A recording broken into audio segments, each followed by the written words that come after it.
రక్షణ పాత్రను చేతపుచ్చుకొని యెహోవా నామమున ప్రార్థన దయమేడివైన మా తండ్రి, పూజనీయుడైన మా దేవ, ఈ వాక్య భాగాన్ని నీ చేతులకు సమర్పిస్తున్నానయ్యా. ఈ వాక్య భాగం ద్వారా కొద్దిసేపు నాయన మీరు మాతో కూడా ఉండి మాట్లాడుటకు ప్రభా మీరే దిగిరమ్మని ప్రార్థిస్తున్నాను. కీర్తనలు ప్రభా 29:4 చెప్తున్నారు, యెహోవా స్వరము బలమైనది, ఆయన స్వరము ప్రభావం కలదంటున్నారయ్యా. ప్రభావం కలిగిన నీ స్వరము ద్వారా మాతో మాట్లాడుటకు మీరే దిగిరమ్మని ప్రార్థిస్తున్నారు. 115వ కీర్తన 1వ వచనంలో కీర్తనాకారుడు ప్రభు ఈ రీతిగా మాట్లాడుచున్నాడు, మాకు కాదు యెహోవా, మాకు కాదు, నీ కృపా సత్యములను బట్టి నీ నామమునకే మహిమ కలుగును గాక. పరిశుద్ధాత్మదేవ మీరు మాత్రమే మహిమ పొందండి. పరిశుద్ధాత్మదేవ మీరు మాత్రమే మహిమ, ఘనత, ప్రభావాలు పొందుపరుచుకోమని యేసే దివ్యనామమున నడుచున్నాం తండ్రి, ఆమేన్. హల్లెలూయా. మన ప్రసంగ అంశం ఏంటి? ప్రార్థన ఎవరికి చెయ్యాలి.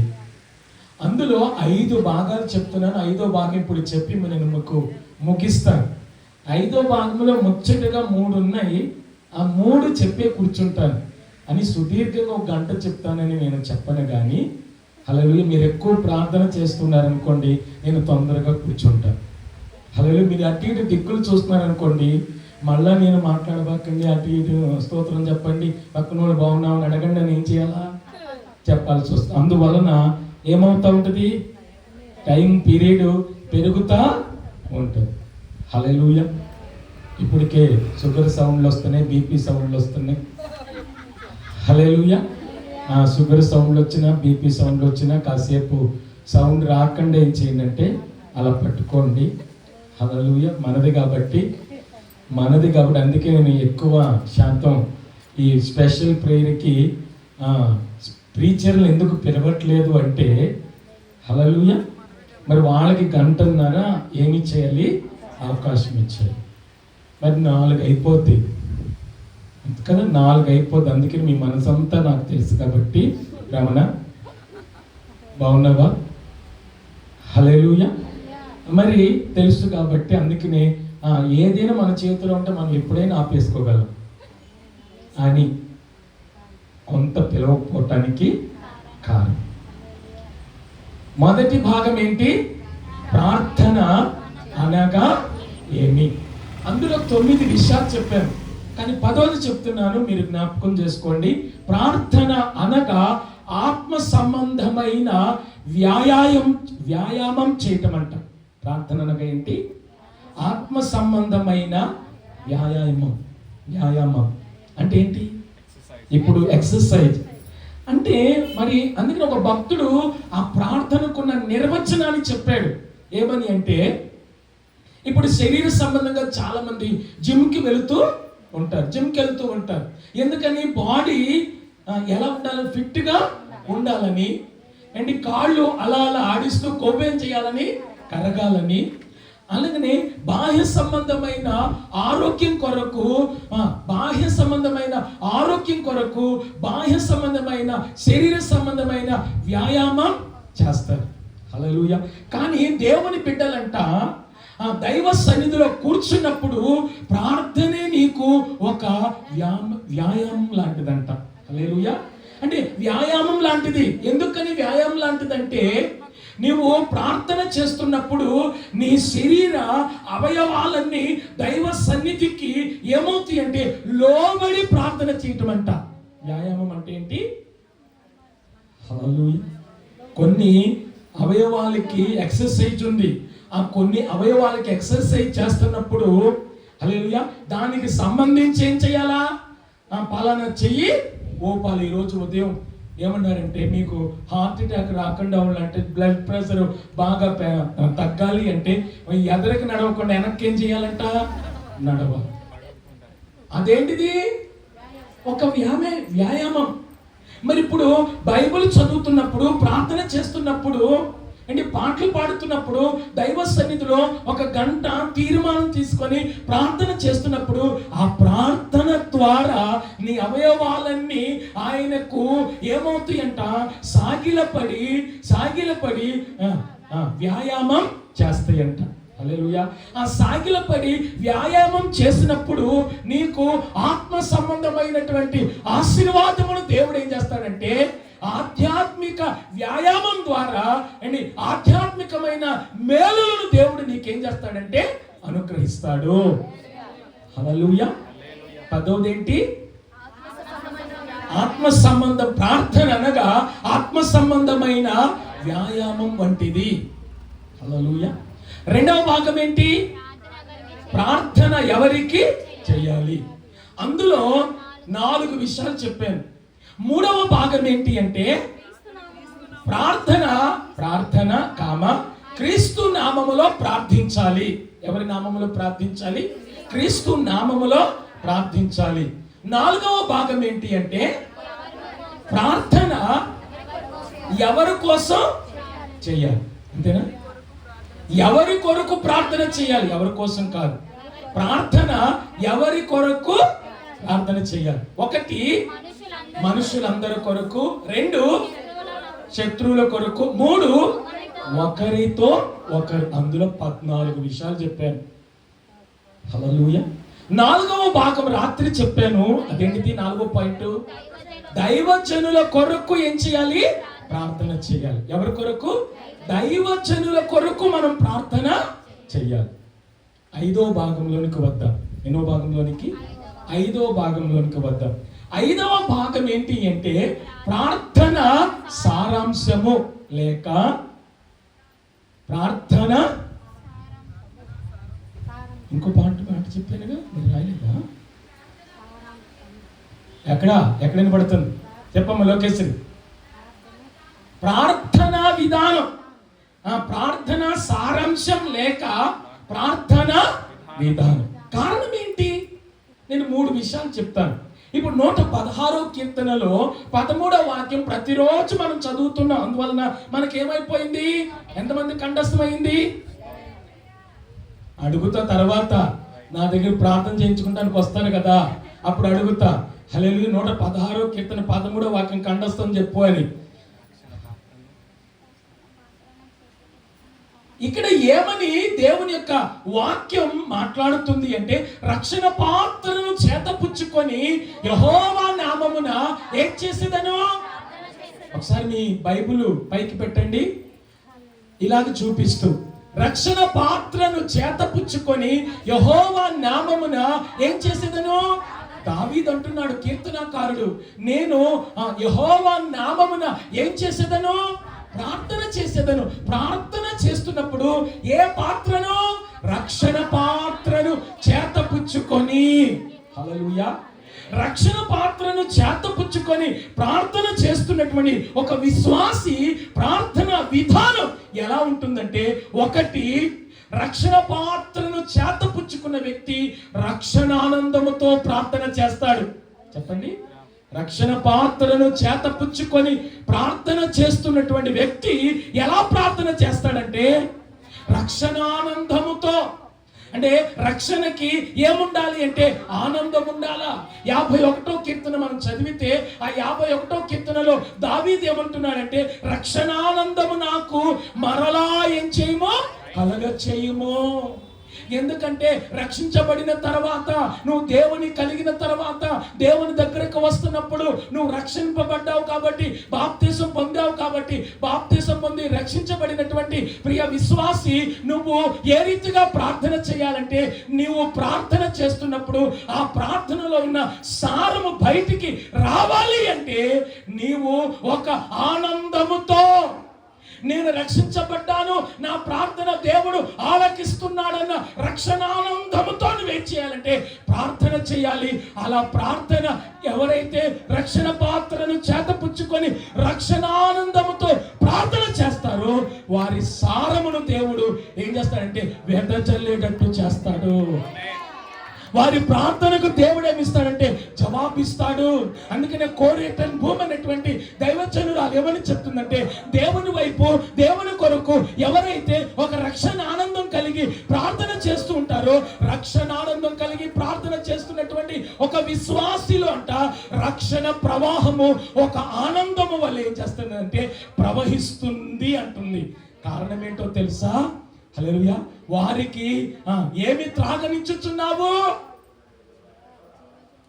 జీవజలమును వారికి త్రాగనిచ్చుచున్నావు. ఎందుకు జీవజలమును వారికి త్రాగనిచ్చుచున్నావు అంటే, నీవు రక్షణ పాత్రను చేతపుచ్చుకొని రక్షించబడిన నీవు రక్షణ ఆనందంతో ప్రార్థన చేస్తుంటేనంట నీ ప్రార్థన ద్వారా అనేకులకు ఏం కలుగుతుందంటే విడుదల కలుగుతుంది.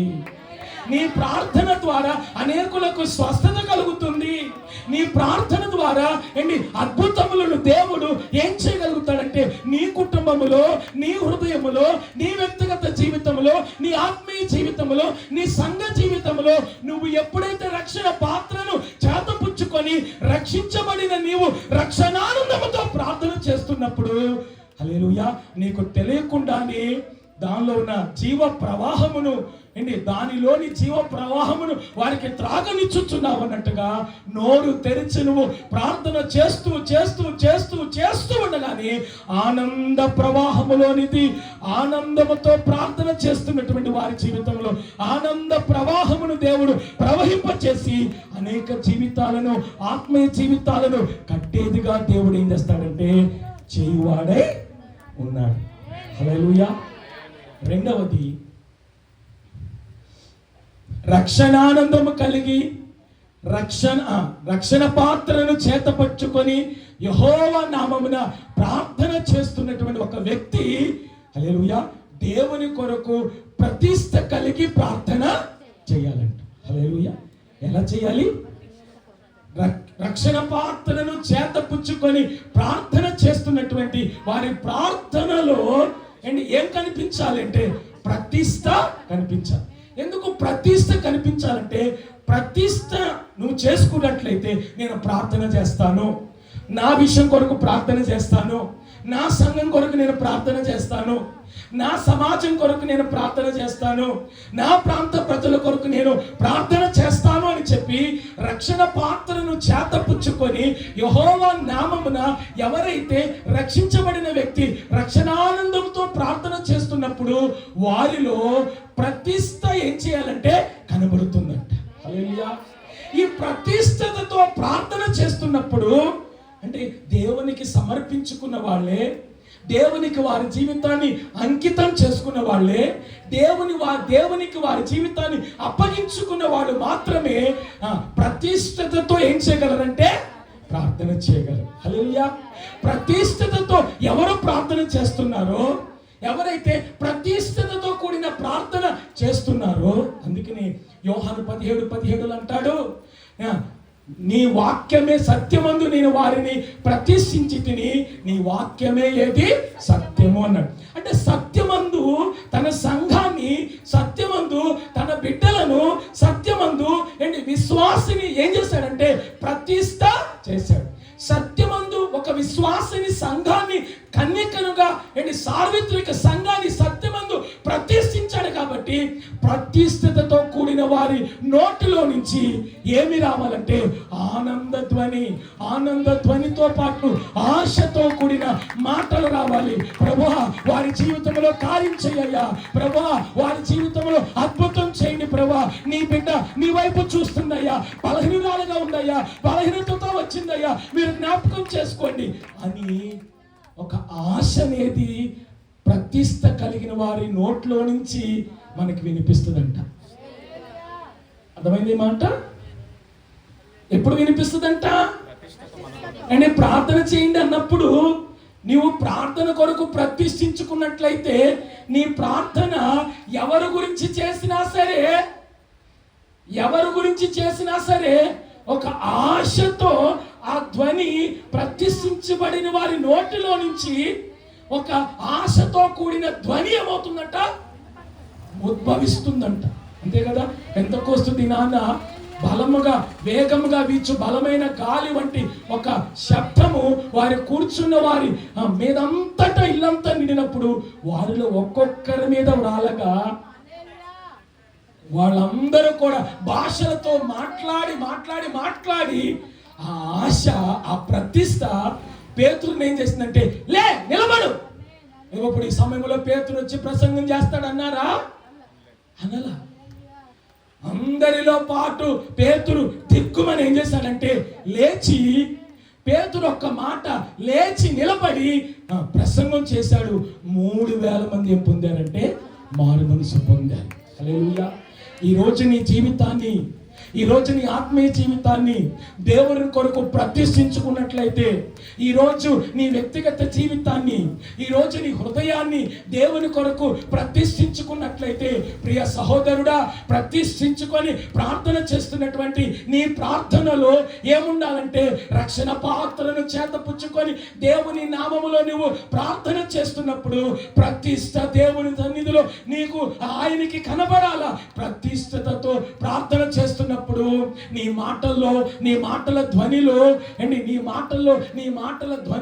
నీ మాటల ఉచ్చాటనలో, నువ్వు పలికే ప్రతి మాటలో దేని గురించి అయితే ప్రార్థన చేస్తున్నావో, ఏ అంశం గురించి అయితే ప్రార్థన చేస్తున్నావో, ఏ విధి విధానాల గురించి అయితే ప్రార్థన చేస్తున్నావో, ఆ ప్రార్థన చేస్తున్న ఆ ప్రార్థన యొక్క ఉచ్చాటనలో ఏం కనిపించాలి అంటే, జయధ్వని మాత్రమే కాదు, ఆనంద ధ్వని మాత్రమే కాదు, నీలో నువ్వు అడిగే ప్రతి దానికి దేవుడు జవాబిస్తున్నాడన్న ఆశ నీ ప్రతిష్ఠ కలిగిన ప్రార్థనలో ఏం చేయాలంటే కనిపించాలి.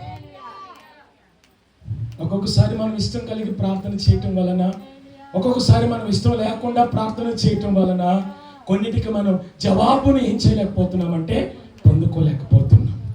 హల్లెలూయా. 3, రక్షణ పాత్రను చేతపుచ్చుకొని యెహోవా నామమున ఎవరైతే ప్రార్థన చేస్తున్నారో వారు దేవుని హస్తాలకు అప్పగించుకొని ప్రార్థిస్తారంట. ఎలా ప్రార్థన చేస్తారు? ఒకటి ఎలా చేస్తారు? రక్షణానందముతో చేస్తారంట రక్షించబడే వ్యక్తి. రెండవది ఎలా ప్రార్థన చేస్తారంట? ప్రతిష్ఠిత కలిగి ఆశతో ఏం చేస్తారంట? ప్రార్థన చేస్తారంట. మూడవది, రక్షణ పాత్రను చేతపుచ్చుకొని ఎవరైతే యెహోవా నామమున, యెహోవా పేరట, లేకపోతే క్రీస్తు నామమున, క్రీస్తు పేరట ఎవరైతే ప్రార్థన చేస్తారో, హల్లెలూయా, వారి ప్రార్థన ఎలా ఉంటుంది అంటే దేవుని హస్తాలకు అప్పగించుకొని ప్రార్థన చేస్తారంట. సంఘానికి అప్పగించుకొని కాదు. హల్లెలూయా. లేకపోతే వాళ్ళ మనసుకు అప్పగించుకొని కాదు. ఒక్కొక్కసారి మనం ప్రార్థన వినపడకో ఒక్కొక్కలాగా చేస్తూ ఉంటాం, అవునా కదా? పలానా వాళ్ళ గురించి ఏంటంటే వాళ్ళ పేరు నేను ఎవరో తారుమారు చేసి ప్రార్థన చేశారు రాత్రే మొన్న, ఏ రోజు? శుక్రవారం. ఎవరి పేర్లు జరిగింది?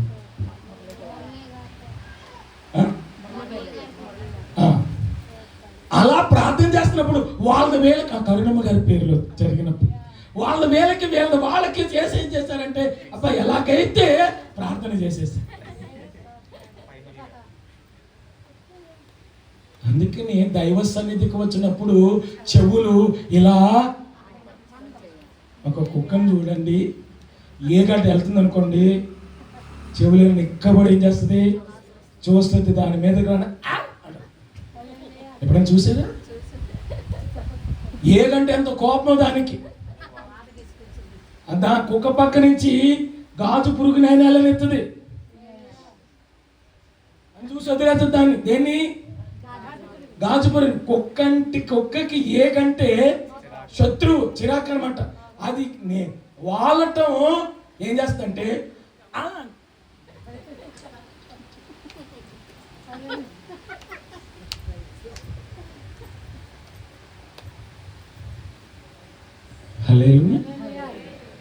మరి ఇక్కడ ఏదైనా అవతల రోడ్లో కుక్కలు అరుస్తున్నాయి, లేకపోతే కుక్క ఎదురుగా ఏదైనా వెళ్తుందంటే చెవులు అలాగా నిక్కబొడిసి ఏం చేస్తాయంటే చూస్తాయి. లేకపోతే అవతల సందులు ఏమైనా అరుస్తున్నాయి అంటే యువతలే కూడా అరుస్తాయి. ఏమని? అందుకని సంఘం సంఘములతో ఆత్మ చెప్పుచున్న మాట చెవిగలవాడు వినును కాక.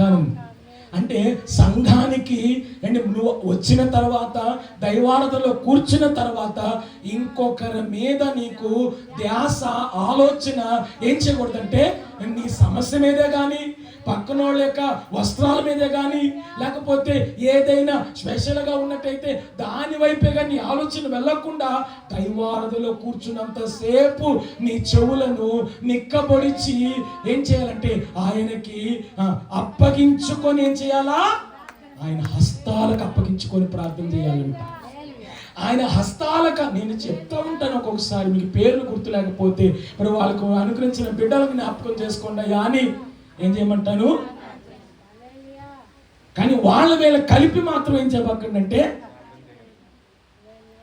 హల్లెలూయా. గాడిదతో దేన్ని కలపకూడదని ఉంది? గుర్రాన్ని, అంతేనా?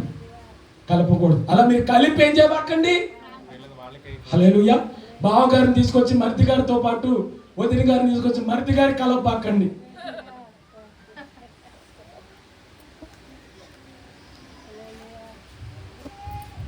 అందుకని నిద్రపోయినప్పుడు ఒక మాట విన్నాం, ముందు మాట పోయింది. హల్లెలూయా. చెవులు వినేసరికి కొంచెం మెలకు వచ్చింది. మెలకు వచ్చేసరికి ముగింపు మాట ఏం చేసాం? విన్నాం. ప్రార్థన మొదలు పెట్టాం. ఆరంభ మాట తెలియకుండా ప్రార్థన మొదలు పెడితే ఎట్లా ముగిస్తాం? అవునా కదా? చెప్పండి. క్రమం అనేది ఉందా లేదా? అన్ని ఇలా పిసికేసుకుని తింటున్నాం అన్ను తిన్నవాళ్ళ. అందుకని నిర్మలా గారు ఎప్పుడు బిస్మిల్లాబాద్ చేస్తారు. ఏం బాత్? బిస్మిల్లాబాద్. మద్రాసులో ఎక్కువ బిస్మిల్లాబాద్ చేస్తారు. అంతేనండి, బిస్మిల్లాబాద్ అయినా ఇంకేమైనా పేరుంది. అన్ని అందులో వేసేసి వండేటివేనంట. హల్లెలూయా. ఒకసారి వండుకు తీసుకొచ్చారు, ఎంత టేస్ట్గా ఉంది. ఏ బాత్? మీరు యూట్యూబ్లో కొట్టండి బిస్మిల్లాబాద్ ఎలా వండుతారనేది, అన్నీ అందులో ఉంటాయి. హల్లెలూయా. ఎలా వండుతారండి నిర్మలా గారు అని ఏం చేయగలదంటే అడగక్కరు. ఇక్కడ ఏమని చెప్తున్నానంటే దేవుని హస్తాలకు ఒక విశ్వాసి ఎప్పుడైతే అప్పగించుకుంటారో, యామి కారికేల్ అనేటువంటి దైవజనురాలు అండి ఎక్కడో పుట్టి ఎక్కడో పెరిగి అండి మద్రాసు ప్రాంతంలోనికి వచ్చి దేవుని కొరకు గొప్ప పరిచర్య చేయడానికి మొట్టమొదటిగా ఆమె చేసినటువంటి ప్రార్థన ఏంటో తెలుసా? రక్షణ పాత్రను చేతపచ్చుకొని, ప్రభా నువ్వు నన్ను రక్షించుకున్నావు, ఎందుకు రక్షించుకున్నావు? నన్ను రక్షించుకొని ఇంత దూరం ఎందుకు తీసుకుని వచ్చావు? నా ద్వారా ఇక్కడ ఏం చేయించబోతున్నావు అని చెప్పి దేవుని హస్తాలకు తన్ను తాను ఏం చేసుకుందంటే అప్పగించుకుందంట. నీ కుటుంబంలో పరిస్థితి చిన్నాభిన్నంగా ఉన్నట్లయితే, నీ జీవితంలో ఏదైనా బాగోలేదు అని అనిపిస్తే గనక, నీ యొక్క ఆత్మీయ జీవితంలో లేకపోతే నీ కుటుంబ జీవితంలో లేకపోతే నీ వ్యక్తిగత జీవితంలో ఏదైతే లేకపోతే సంఘములో ఎవరైనా బాగోలేక బాధపడుతున్నట్లయితే, దేవుడు రక్షణ పాత్రను చేతపచ్చుకొని ప్రార్థన చేసే అవకాశం కనుక దేవుడు నీకు ఇస్తే, నువ్వు చేస్తున్నటువంటి ప్రార్థనలో నీ ఆత్మ, నీ సర్వ శరీరం ఆయన హస్తాలకు ఎప్పుడైతే అప్పగించుకొని ప్రార్థన చేస్తావో, ఎప్పుడైతే సర్వము, అందుకని సర్వచిత్తంబు నీవేనయ్యా, స్వరూపమిచ్చు కుమారివి, నావన్నీ అంగీకరించుమో దేవా. అంటే మనము అందుకని దేవుడు అన్నాడు, మీరు పెదాలతో నన్ను కనపరుస్తారు కానీ హృదయం ఎలా ఉంది? దూరంగా ఉందన్నాడు. ఎందుకు ఉదయం దూరంగా ఉంది అంటే, దేవుని నమ్ముకున్నాను, బాప్తిసం పొందాను, బల్ల పాలు పొందుతున్నాను, దేవుని దగ్గరికి వస్తున్నాను, హృదయం ఎలా ఉంది? దూరంగా ఉంది. అందువలన నీవు ప్రార్థన చేస్తున్నప్పుడు దేవుని హస్తాలకు సమర్పించుకొని ఏం చేయలేకపోతున్నావు? దేవుని హస్తాలకు సమర్పించుకొని నువ్వు ప్రార్థన చేస్తే అండ్ సర్వము ఉన్న వాటికి దేవుడు ఏమిస్తాడంటే మార్పునిస్తాడు. నీవు దేవుని హస్తాలకు నువ్వు అప్పగించుకొని ప్రార్థన చేస్తే నీ కుటుంబ పరిస్థితికి దేవుడు మార్పిస్తాడు. దేవుని హస్తాలకు అప్పగించుకొని ప్రార్థన చేస్తే తలుపు తట్టి దేవుడు నీకు సహాయాన్ని ఏం చేస్తాడంటే నడిపిస్తాడు. దేవుని హస్తాలకు నువ్వు అప్పగించుకొని ప్రార్థన చేస్తే గొప్ప గొప్ప భక్తులు ప్రార్థన చేసి ప్రపంచంలో చరిత్రను ఏం చేశారంటే సృష్టించారు. నువ్వు కూడా దేవుని హస్తాలకు నీ జీవితాన్ని, నీ ఆత్మీయ జీవితాన్ని, నీ వ్యక్తిగత జీవితాన్ని అప్పగించుకొని ప్రార్థన చేయండి. ఆయన హస్తాలకు అప్పగించుకొని ఎవరైతే ప్రార్థన చేస్తారో వారి జీవితాల్లో వారికి తెలియకుండానే, వారు చూస్తూ ఉండగానే, వారు వింటూ ఉండగానే, వారి నోట పలుకుతూ ఉండగానే, వారి జీవితంలో, నీ జీవితంలో నీ విరోధులు చూస్తూ ఉండగానే నువ్వు పలికిన మాటకు దేవుడు ఏమి ఇవ్వబోతున్నాడంటే జవాబు ఇవ్వబోతున్నాడు. ఇస్సాకును నూరంతలుగా ఫలింప చేసిన దేవుడు ఈ మధ్యాహ్న కాల సమయంలో వేదనతో, బాధతో నువ్వు ఇక్కడ కూర్చొని ఉండొచ్చు. నా స్థితిగతులు ఏంటి అని చెప్పి నువ్వు బాధతో వచ్చి ఉండొచ్చు, వేదనతో వచ్చి ఉండొచ్చు. కానీ ఈ టెంట్ కింద నువ్వు చేస్తున్నప్పుడు ప్రార్థన దేవుని హస్తాలకు అప్పగించుకొని ఏం చేయండి అంటే ప్రార్థన చేయండి. దేవుని హస్తాలకు అప్పగించుకొని ఎవరైతే ప్రార్థన చేస్తారో వారి జీవితాల్లో వారికి తెలియకుండానే ఒక మార్పును, ఒక వ్యత్యాసమును, ఒక కదలికను దేవుడు నీ పరిస్థితికి ఏం చేయబోతున్నాడంటే ఇవ్వబోతున్నాడు. హల్లెలూయా. ఈ పరిస్థితిని మెరుగుపరచబోతున్నాడని పక్కనతో చెప్పండి. హల్లెలూయా. ఏం చేయబోతున్నాడు?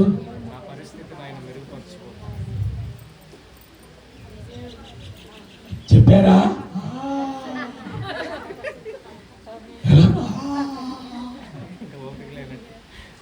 గట్టిగా చెప్పండి మణి గారు. మీ పరిస్థితికి దేవుడు ఏమైపోతున్నాడు? హల్లెలూయా. నిర్మలా గారు మీ పరిస్థితికి దేవుడు ఏం చేయబోతున్నాడు? జ్యోతి గారు మీ పరిస్థితికి దేవుడు ఏమబోతున్నాడు?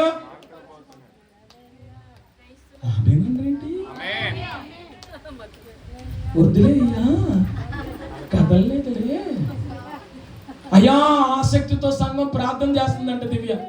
ఏమని ప్రార్థన? పేతురును విడిపించబడాలి, పేతురును విడిపించబడాలని ప్రార్థన చేస్తుందంట. పేతురును దేవుడు విడిపించాడు. దేవుడు దూతను తీసుకొచ్చి మొదటి గవిని, రెండో గవిని దాటి మూడో గవిని విడిచిపెట్టి దూత తను పని చేసేమైంది, వెళ్ళిపోయింది. పేతురన్న గబగబా లేచి ఎవరింటికి వెళ్ళారంటే మారు పేరు గల మరి ఇంటికి వెళ్ళి తలుపు తడుతున్నాడంట, వాకిట తలుపు తడుతున్నాడంట. అక్కడ ఆ చిన్నది రోదే అనేటువంటి చిన్నది అటు ఇటు ఆడుకుంటుందంట. ఆడుకున్నాడు. ఓ పేతురు వచ్చాడు. పిచ్చిదానా, ఇప్పుడు కూడా పక్కన వాళ్ళతో నీ పరిస్థితి మారిపోయి చెప్పు దివ్య.